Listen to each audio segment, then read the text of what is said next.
Welcome back to the Growth Hacking Culture podcast. Today, we are tackling a topic that is a constant in both our personal and professional lives change. But I want to discuss a little bit more specifically about decoding the human systems for change. This is where our guest today offers a fresh and insightful perspective. I am so thrilled to have Natasha Todorovic, author of the compelling book Making Change Work. Natasha is an internationally recognized expert in unraveling the people side of complex organizational challenges. She is the leading authority on spiral dynamics, a powerful model for understanding human nature, value systems, and the deep-seated codes that influence how individual teams and entire organizations respond to change. Her book, Making Change Work, is described as a groundbreaking guide to organizational transformation, offering practical strategies for leaders to design and implement change that truly sticks. Natasha, thank you very much for making it to this show. I'm super excited. I have heard so much about you. I have read a lot from LinkedIn. I have learned from you. Welcome to the show. It is a treat, it's a delight, and it's such a pleasure to be with you here today, Yvonne. Tell me one thing. So how did it start for you this journey to understand change? Was it something that was motivated by certain of your experience at work, or it was something that it was always there, or like me, for instance, it was a personal challenge that drove me to get interested about the topic. Uh, so way back in my past life, I was a stylist merchandiser, which meant I was running all of the design for a textile manufacturing company. And I was also running a division for a company. And what happened, Yvonne, I don't know if you remember this whole NAFTA thing, right? So in the way that thing. So way back then, we were busy serving clients, getting our lines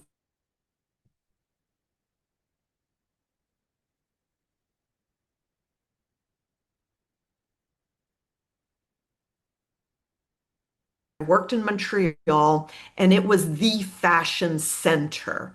And it was one of those streets where everybody's like double, triple parked. The cars are honking, there's noise, there's yelling, there's like just, it was so much fun. And, you had fabric and fashion and colors, and it was just really a vibrant area. And then all the lumberjacks were talking, the lumberjacks out west, the Yeah. guys who sawed down trees were talking about this NAFTA thing. And, we were busy. We were like fashion, right? Pay attention to the lumberjacks.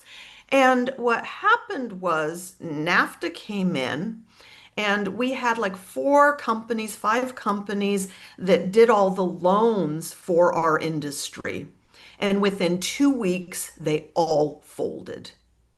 And we're looking at each other going, what does this mean? Right? Like we had no idea. And then within about 4 weeks, five, maybe 6 weeks, I'm watching people coming in, just taking all of our inventory out. They were buying it at pennies on the dollar. Mm. And it was the middle of the week. It was like maybe a Wednesday or a Tuesday. I drove my car. I'm sitting parked on that street that used to be vibrant, that used to have everybody going in and out, and nobody's parked there. It's just me and maybe one place open. And I'm looking at it and it looks like a ghost town. And I'm thinking, I never want to be caught off guard with change again. That is an interesting and inspiring story.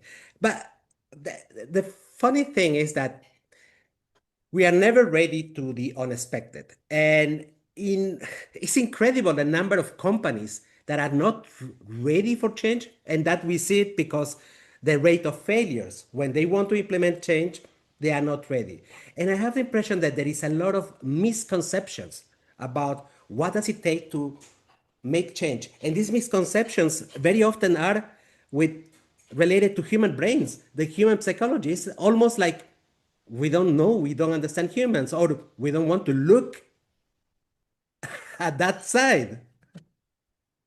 What What do you think you about that? said, we don't understand humans. We think we do, Mm, but we don't, right? So change isn't failing in the implementation, right? Where it fails is the moment a leader or a leadership team misdiagnoses the problem and they start solving the wrong things and making all these activities, and everybody else is going, but I think, and then it feels wrong, and then it doesn't, right? So in the book, I lay out these five hard truths that every leader has to confront when they actually want change to work, right? And honestly, Yvonne, you could do an entire podcast episode on each of these for like an entire season, right? But so let's do the deadliest, right? Which I've just implied is self-diagnosis, right? So we don't want to talk about implementation first. We want to talk about what is the problem. And what most executives do, as you know, because you've been there, they see a problem, they call it something else. They call it resistance, they call it communication, they call it conflict, or the team isn't working, or whatever, and they rush to fix the problem, right? And the problem is they're solving the wrong problem, right? They're treating symptoms, they're not looking at root causes. It's kind of like you have smoke in your house, you put up the fan, you're blowing the smoke out the window, and meanwhile there's a fire in the walls, right? And that's how you burn millions in training, in reorgs, in change efforts. And there's nothing to show for it but burnout and blame. mm, And that's why I wanted executives to finally have the tools to really see deeper inside their organization below the surface and to stop self-diagnosing. Because, I mean, if you're a doctor, you're not operating on yourself, right? It's going to be mm. painful, it's going to be difficult, it might be fatal, right? And that's what we're doing organizationally. But the fact that we suck at self-diagnosis, is it because we humans are full of biases, beliefs that has been always anchored, and very often the top of the chain of the beliefs comes from the CEO who sees the universe, the context in a given way, and he's the one who is going to dictate how the others are going to see it. So, does biases play a big role on why we fail at self-diagnosis? Absolutely. Well, that's one. One of the, you can call it biases or blind spots, or one of the terms, the psychological terms is schema, right? Mm, So if you imagine a stream, right, the stream has been cut into the rocks and the mm, mountains over thousands of years. It's through practice that the water runs that way. And our neurology works the same way. mm, We are wired in a particular way to see particular things. And that is what prevents us partly from seeing it. And the other part of it is the kind of stuff that we tackle is very hidden, but it's profound in the way it impacts organizations and culture and the way people make decisions together. mm. Now, one part of the challenges of the challenge of change, very often I hear, is this resistance to change because it's not natural for us. I mean, we have even problems to lose 2 kilograms in 1 month. So why would be a big change in an organization wouldn't affect us? So from in your book, you mentioned this challenge, and I wanted to understand from the perspective of your book the often misunderstood what is often misunderstood about this resistance. How can we? understand a little bit more this underlying, you call it codes, to help us address, in fact, this resistance. Ah, the codes. As you've implied, Yvonne, the twist, the thing that most leaders miss is there's this thing called that we call relationship systems, right? And that is built from these codes, and it shapes how we interpret change and how we visualize it, what meaning we make of it. And these are psychological, these are social, these are built into our individual and our corporate DNA. They're developmental. And when you understand how to work with these, then if you work against the grain, then you create resistance. Mm, Right. And there is no one that I know who has a change that they want who really resists that change. They retrain their neurology to try and be that different person, but they don't resist something they want. People mm. resist things that they've had previous experience with that was negative, that they anticipate is going to be very bad. Um, when you take people and go, all right, they're going to all be resistant, right? What you do is you go into battle with the very people that they perceive you taking something from them when instead you should be on the same side working to solve the problem together. And that's, what the book offers. It's not just a new lens, it's tools to decode humans so we can design a strategy that works, that leads to change that sticks. It's funny that you have mentioned that you this sentence about taking something from them. It makes me Yeah. think about the fact that sometimes I have seen leaders overselling this change. So repeating the same thing, talking about what benefits it could bring to the company, thinking that we employees, we humans are going to embrace it just because he's using this as selling technique.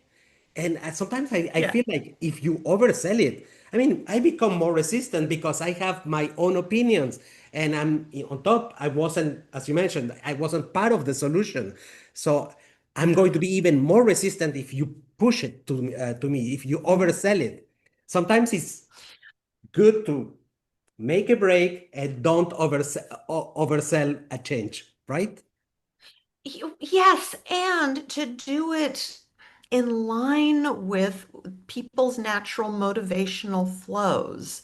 One of the organizations, I think I've got it in the book, the executive team wanted, it was a financial institution, the executive team wanted more accounts, and their goal was 10% more accounts, right? And they're like, all right, we're going to give you golf clubs, we're going to give you a boat, this is going to be amazing, right? And everybody's like, another harebrained idea, right? So we, did our diagnosis and we looked at what, who they were and who their people were. And we're like, no, no, no, guys, they don't care about the golf membership.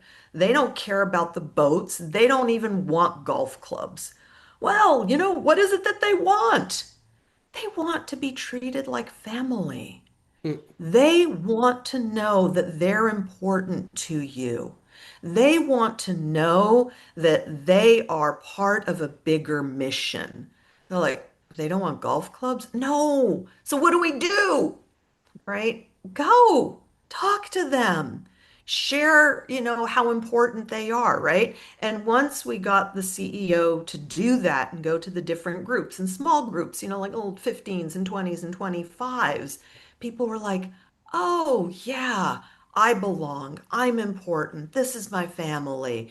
And they increased new accounts not by 10%, not by 40%, not by 50%. They saw new accounts increase by 60, I think it was 67, maybe 70%. Wow.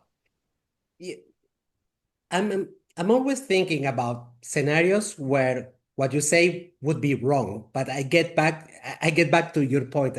Like I'm thinking back in the days when I was in high school, some of my friends in high school decided to be traders. They did 3 years or 4 years of business and they became traders. And what I observed is that they were highly motivated because the bonuses were crazy. Like when I say crazy, it was crazy. But I noticed two patterns. One, some of them burn out after 3 or 4 years because you have a crazy life and you have to stand up, and some of them need to maintain themselves awake and they use different techniques. Let's call it techniques so that we are very polite. Techniques, Uh, yes. to be always at the service of this generation of wealth. So some of them burn out because it was not sustainable. And a couple of them also had this pattern of taking more and more risk. That means that taking more risk with the portfolio of somebody else, it will make you fail. At one moment, you will not have the success that expected, and you can lose big things. So you are in both of the cases, even though they can be happy, people are happy with $500,000 of bonuses because you have been good, but it's not sustainable. So in the longer term, a person will fail, and when they fail, because of taking the risk, they will fail big and lose everything. So it's not like you keep them for a long term and they keep on performing. No, they just leave at one moment naturally or unnaturally. So it's not sustainable even in the most how do we call it, in the most positive way. Money rewards cannot cope with our human nature. And as you said, we want to belong to somewhere. We want to do things for the greater good in order to be sustainable.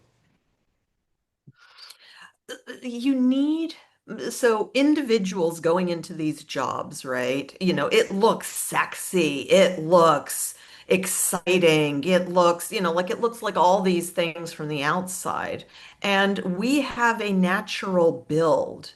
And when we're making choices, we need to understand our natural build and the kind of work that we like to do. Because we don't work with our build, with our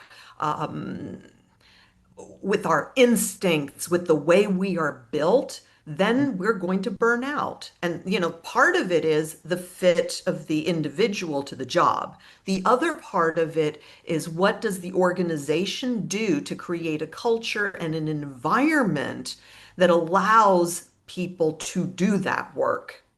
And if they are making it toxic, if they're making it difficult, if it's not, human centered, and I've heard you talk about this human centered piece a lot, then people are going to be set up for failure. Hmm, indeed. So you're absolutely right on target. Um, Now, if we're thinking about the implementation of the change itself, and Mhm. and it's part of one of the chapters of your book, Natasha, um, is there like a right time or right order to introduce certain changes depending of the predominant codes that you have within a system? Um, yes, absolutely. So, think about if you had a massive thing that you wanted your wife to do, right? And she's mad at you, Mm, you're not going to ask her when she's mad at you, right? indeed, You're going to it would wait be for the worse. right time. Same thing for change, right? It isn't just about, what we are doing. It is how we package it, how we present it, the timing, the sequence, the order. And most leaders underestimate the importance of that. And so in the book, I've got, what I call the leading change arc, right? And it's a clear progression of phases that guide the timing, that guide the sequencing, so it's not guesswork. But the arc itself doesn't exist in a vacuum, right? Each organization has that unique cultural DNA, behavioral DNA. And if the strategy isn't aligned with that DNA, then that is going to trigger the resistance that everybody talks about having, right? And that's where our human transformation matrix comes in. It helps leaders to design change at multiple levels so it's delivered in the right way for the right person and so on. And we also have our spiral dynamics change readiness index to enable people to understand how do we time it. It tells you, is there a red light? Is there a yellow light? Is there a green light? And yellow doesn't mean go faster, right? Yellow means, caution.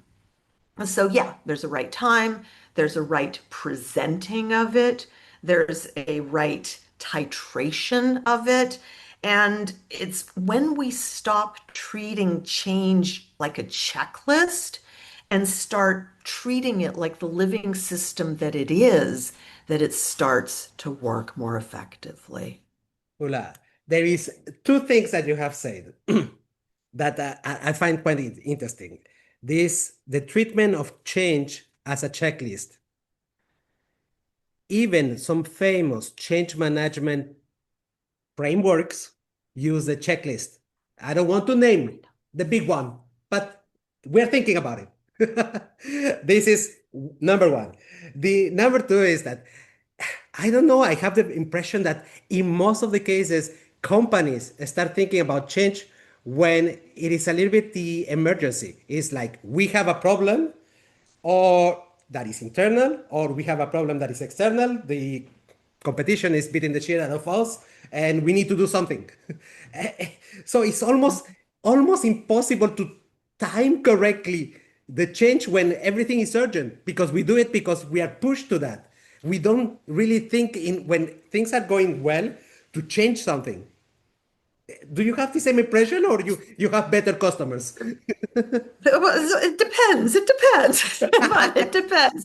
Look, I remember this amazing CEO, where we're having this conversation. I said, "All right, so what's the problem?" He says, "I'm not having problems right now." I'm like, "Okay, so why are we talking?" And he said, "Look, Natasha, before my wife and I got married, we went and did marriage counseling." I'm like, "You did?"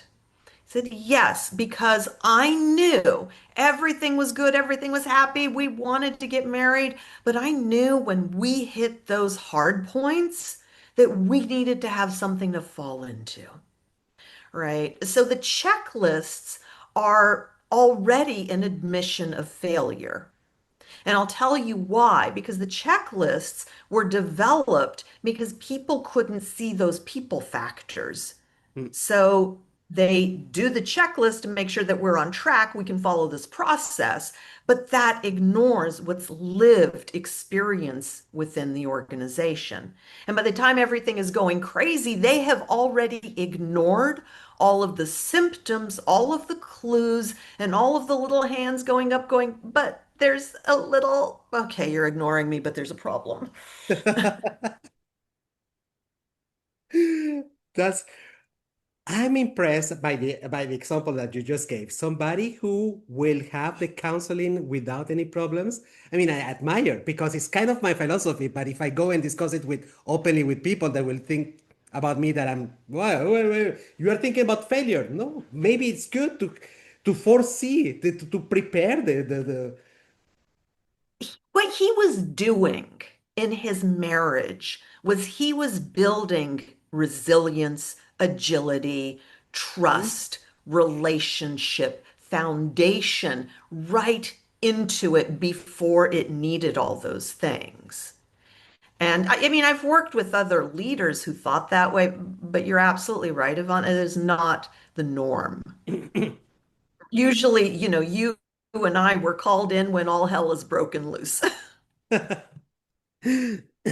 Now, the, I see a big difference between making change happen, implementing a change, and then that it Yeah. is maintained for the longer term.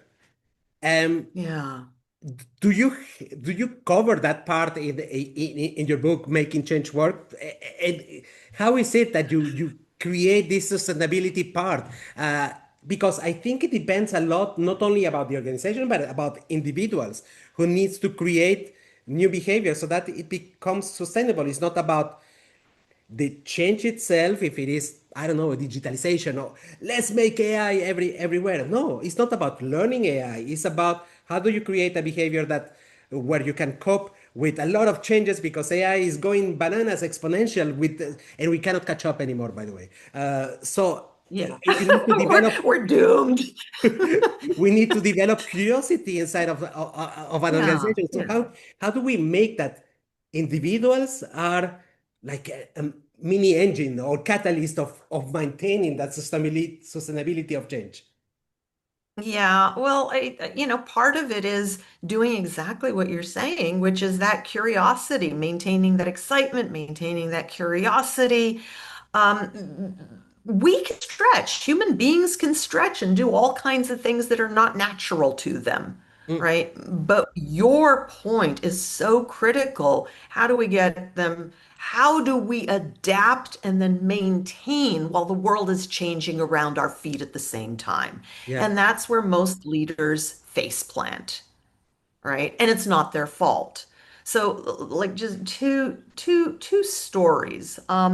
One, I was brought in, by a venture capitalist. He'd got this organization, and we profiled the entire leadership team that he was funding. And on the surface, everything looked, it looked polished, it looked on track. People were on their best behavior.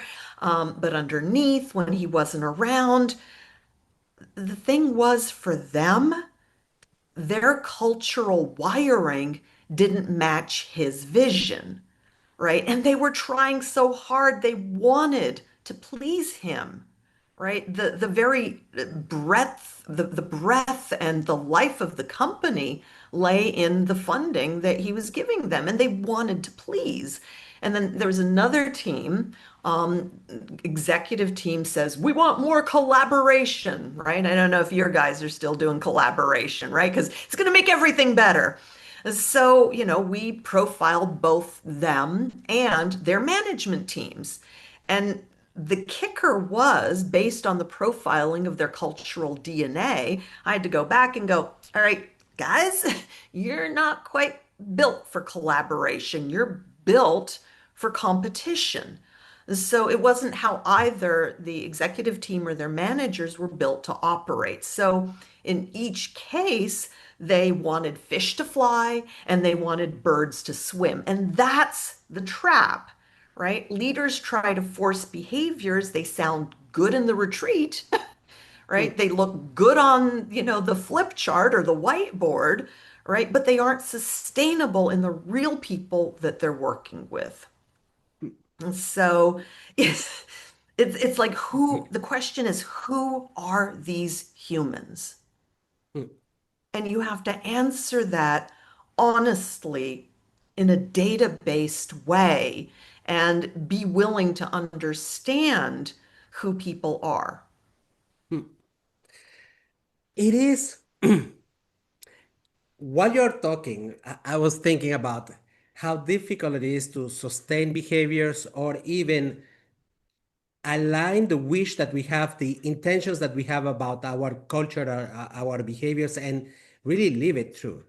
I mean, it came to my mind that maybe a couple of weeks I wrote an article in LinkedIn about I mean, I'm a big consumer of McKinsey articles, and especially when they talk about culture, change, people. And then when you look at what they are going through, the challenges, either with ethics or either in terms of burnout and more, uh, you question it. I mean, they're preaching and they're even selling services to others to implement I change. know they have been training in my room. Voila. So they Well, take notes and and look, they took notes, but they didn't do it.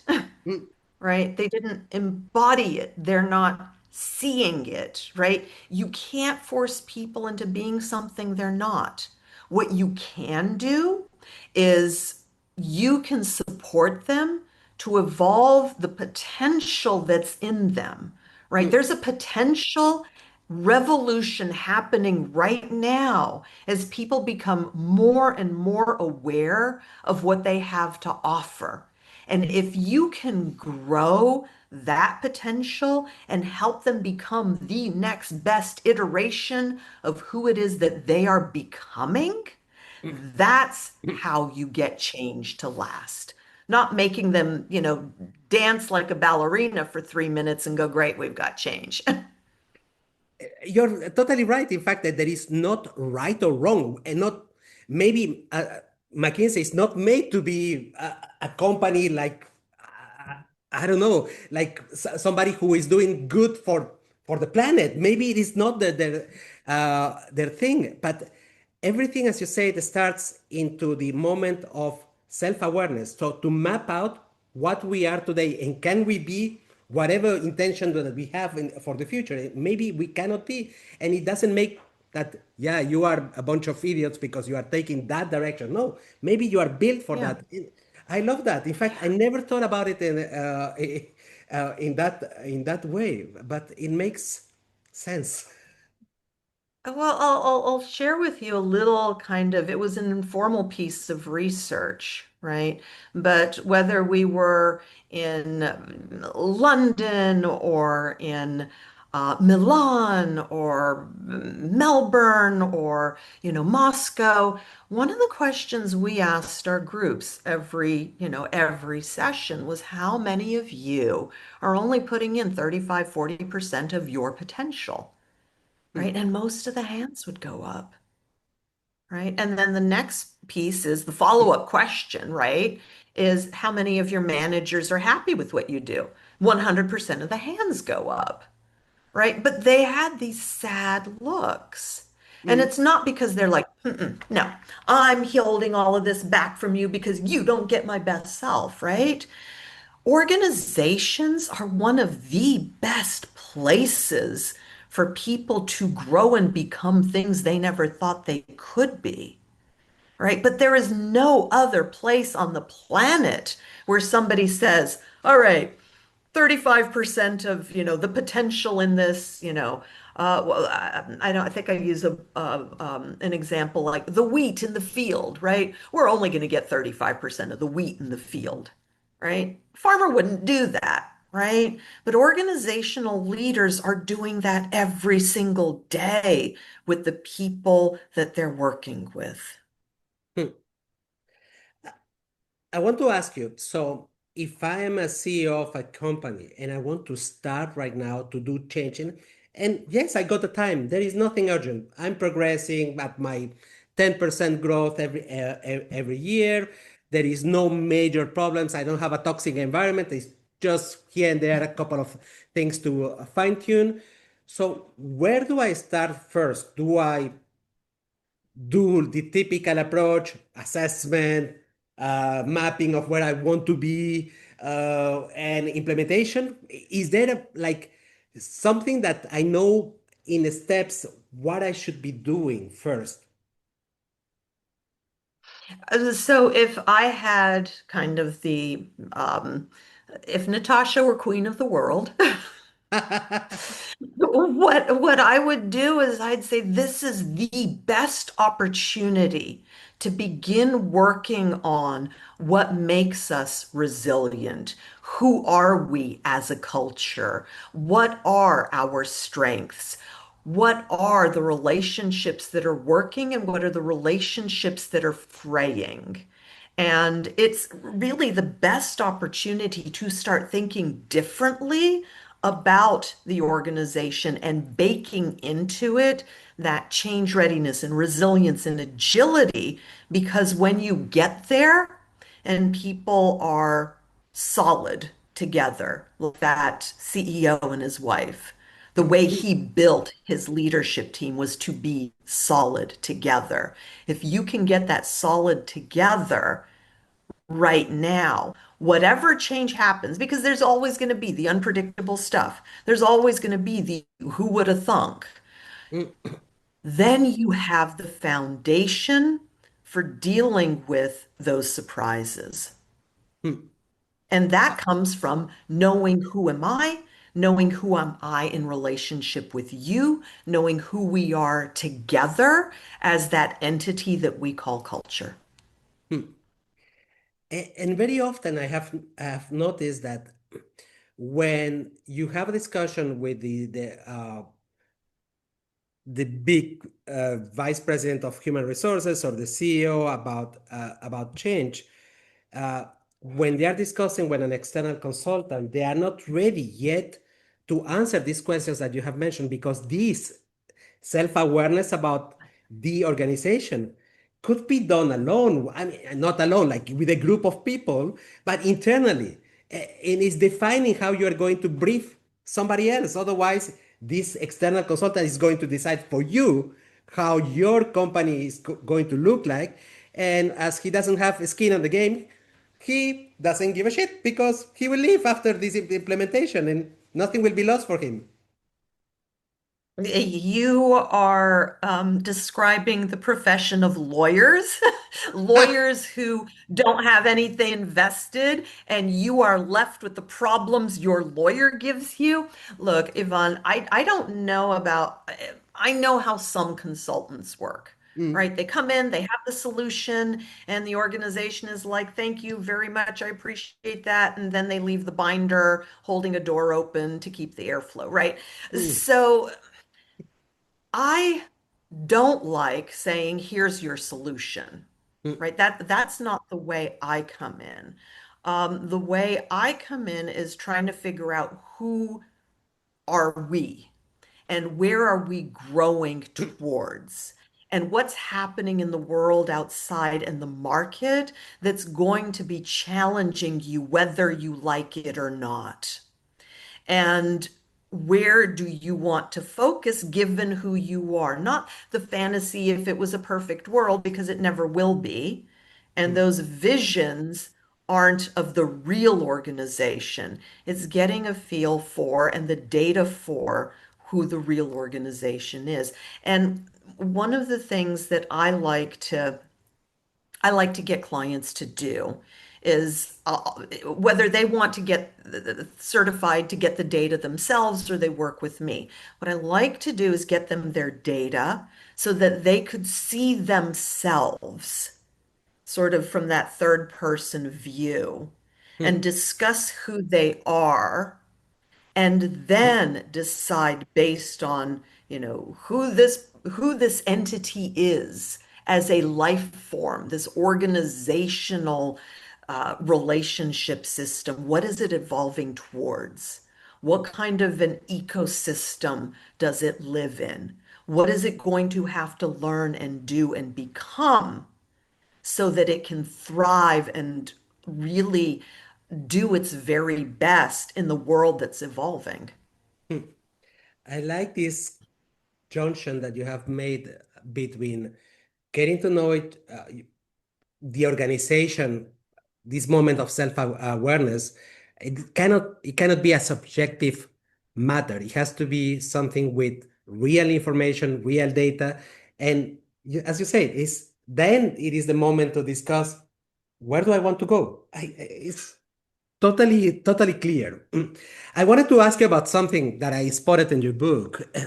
There was a moment of poetry, Natasha, I must say, because you say the goal is to craft elegant, systemic problem solutions. I found it very poetic in the world of business. What do you mean by elegant solution? How does it look like? Well, let's contrast that with the wrecking ball approach to a change. Some of what we may be seeing right now at the US national and perhaps international stages. Um, so look, let's be honest. Most leaders have lived through that wrecking ball approach, right? They've gone through it. It's muscle. They've been traumatized, and they're quietly carrying that trauma. And because they don't have models of doing it differently, they're carrying it into that next initiative. So they're re-triggering trauma with their people. So I want to flip the script. So instead of ramming change through, we architect it around the people that it impacts. It's not that elegant solutions are simplistic.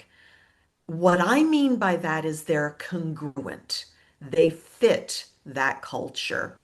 Um, it respects the reality of who's there. My father was a very famous in his world mathematician, right? And, he was one of the top 10 probabilists on the planet. And he wanted all his children to be mathematicians. I wasn't built for that. Right? So, I mean, in his eyes, for most of my life, I was a failure because I wasn't a mathematician, right? So, elegant solutions respect the reality of the culture. They move with the grain of the culture. They don't work against it. And the paradox is brute force looks fast, but it dies early and it's expensive. And while they're trying to drag their teams behind, it's failed. And it failed a long time ago. And you've got nothing but chaos. The leaders who design change, and they do it with congruence and precision, reap the rewards because their lives are easier. Their people trust them. They're not dealing with nonstop chaos that's compounding itself. And essentially, we're not falling in love with a strategy, we're not falling in love with a solution, right? We're falling in love with the idea that there is no perfect, and we're falling in love with the idea of knowing our people deeply so we can help them evolve towards what they're becoming so our culture evolves. You made me think about my early days in the corporate and my first trauma of change. You remember the time when there was SAP implementations everywhere in the world, and they were Yeah. promising you that in 12 months this implementation will be finished. And you were seeing the same consultants for 3 or 4 years, and nobody was happy. Yeah. That was a Yes. full top-down approach. Swallow it. We are not going to ask you. The SAP consultants know better, or Accenture, whoever. But you don't have to. You have to just to shut up and obey. Beautiful times. Yeah, I remember one of my clients, it wasn't SAP, it was something else, but he said, yeah, we're doing this technological thing and it's going to be amazing. And I'm like, how long is it going to take you? And he said, oh, it's going to be 12 months. I went, and I saw him, we were hanging out like maybe 18 months later. I'm like, so how's that digital transformation going? He's like, don't talk about it. I don't want to hear it. Indeed. Natasha, it has been really amazing and insightful to discuss with you about change. I definitely recommend to people to have a look to your book, Making Change Work, because I find it quite on the spot about the type of changes that the new way of doing things with humans included should be done. So I would really recommend, and I would put the link to your book, Making Change Work. Natasha, how else can people reach you out if they have questions, they want to ask you more, they want to have a chit chat with you? How can they reach you out? I'm on LinkedIn, so more than happy to connect with you on LinkedIn. And thank you for that, Yvonne. I super appreciate that. Natasha, it was really, really a pleasure that to understand, to discuss about this topic that really is very close to my heart. And if I had the time to bitch about so many funny stories of change, we will keep on for hours and hours because I have We many. could probably talk all day and all night. Thank you, Natasha, for the wonderful time that we have spent together. Have a great day. Yvonne, thank you so much. I love your vibe. I love your show. I love your energy. Thank you so much for having me.